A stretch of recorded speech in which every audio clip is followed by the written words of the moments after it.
Muri yeZimbabwe aiwa zvichitevedzera kudzingwa basa kwegurukota revakarwa hondo vaChristopher Mutsvangwa vahopo chimwono vachinyora paTwitter yendo vanoti kudzingwa uku kunoratidza kuti zvinhu hazvina kumira zvakanaka muparadiso, kunoratidza kuti zvinhu hazvina kumira zvakanaka kumusoro uko kune the top ruling party kumapresident. Zvinoratidza kuti zvinhu hazvina kumira zvakanaka. Isati tapinda munyaya iyi muri yeZimbabwe ndokurudzira ibva wasubscribe wolaika wotina on the bell icon tombochiona maupdates andokupa pano paZim News Live. Nokuti kuzara nhasi nawo zvinova zvinenge dzichinzi vaChristopher Mutsvangwa vanga vari mutsigiri wavapresident Emerson Mnangagwa vanonzi vanga vakaisa ziso ravo pachigaro cheuvp.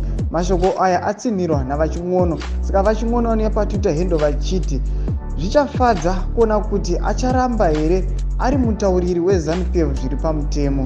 Mudzimai wavo igurukota zvakare mudare remakurukota ravaMnangagwa vanodaro pahopo chimwono. Saka pakaipa mhuri yeZimbabwe zviri kuratidza kuti aiwa kumusoro uko kumapresident kunenge kune zvava kuitika. Sezvo zvamuziva kuti Christopher Mutsvangwa ndiye anga ari mutungamiri wezvemawar veteran, asi tinoona muzara nezuro anobva adzingwa, anofaiwa naED Mnangagwa. Saka mhuri yeZimbabwe panabva muponchiona anouya achiti aiwa zviratidza kuti kumusoro uko zvinhu hazvina kumira zvakanaka. Mhuri yeZimbabwe chibotudzei mafungiro enyu nokuti pasina kuudzwa reason yakafairwa. Pinda mucomment section medu mutukudze munoti kudii pamusoro penyaya iyi yekuti aiwa vaChristopher Mutsvangwa vanga vachida chigaro cheuvp. Pinda mucomment section medu saka no subscribe kuleka pachinotina on the bell icon tombochiona maupdates andokupa pano paZim News Live.